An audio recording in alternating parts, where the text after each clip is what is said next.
Mga dahilan kung bakit lumilipat yung ibang customer sa ibang tindahan, and that's okay. Minsan ay may naidudulot din namang maganda yung customer na lumilipat.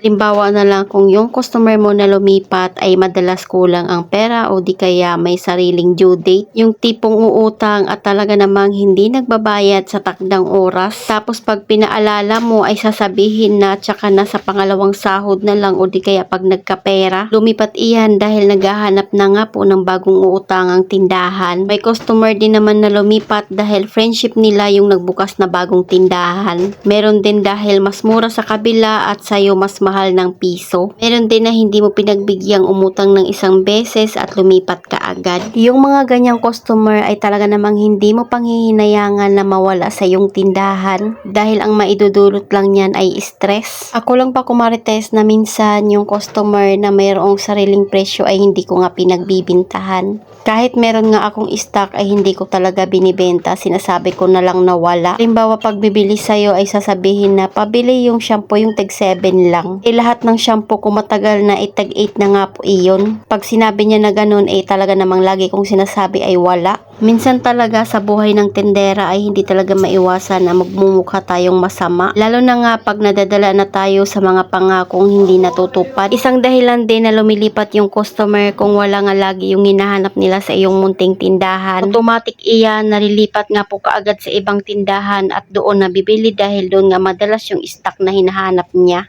Kaya kailangan lagi nating sikapin na mayroon tayong stock na madalas na hinahanap sa atin. Kung may kakilala man tayo, kamag-anak na mas piniling hindi suportahan yung ating negosyo ay okay lang iyon. Dahil kung hindi ka nila susuportahan ay mayroong mga hindi nating kakilala na susuporta sa atin. Dahil sa totoo lang yung unang susuporta sa'yo ay hindi mo naman kaano-ano or kakilala. Kaya kahit marami ka pang barkada, kamag-anak sa paligid ay hindi mo masasabi na sa'yo sila bibili. Dahil karapatan naman nila kung saan nila gustong bumili.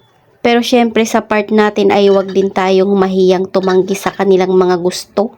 Abay kung sino pa nga minsan na hindi bumibili sa atin, yun pa yung malakas mag-request. Madalas magsabi na baka naman, pero never mong makitaan na bumili sa iyong munting tindahan or bumili sa iyong munting negosyo.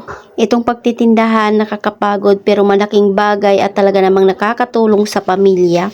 So ayan, natapos na nga po yung deliver ng ating mga soft drinks at alak ko marites. Next ko naman nga pong gagawin ay aayusin ito. Huwag nyo na nga lang din pansinin yung itsura ko ay hindi pa nga pa ako nakakaligo dyan. Madalas na mga tinderang nanay ay tindahan muna bago ang sarili. So yun lang muna kumarites. Salamat sa panonood. Follow for more. God bless us. Na-share nyo nga lang din po itong aking video.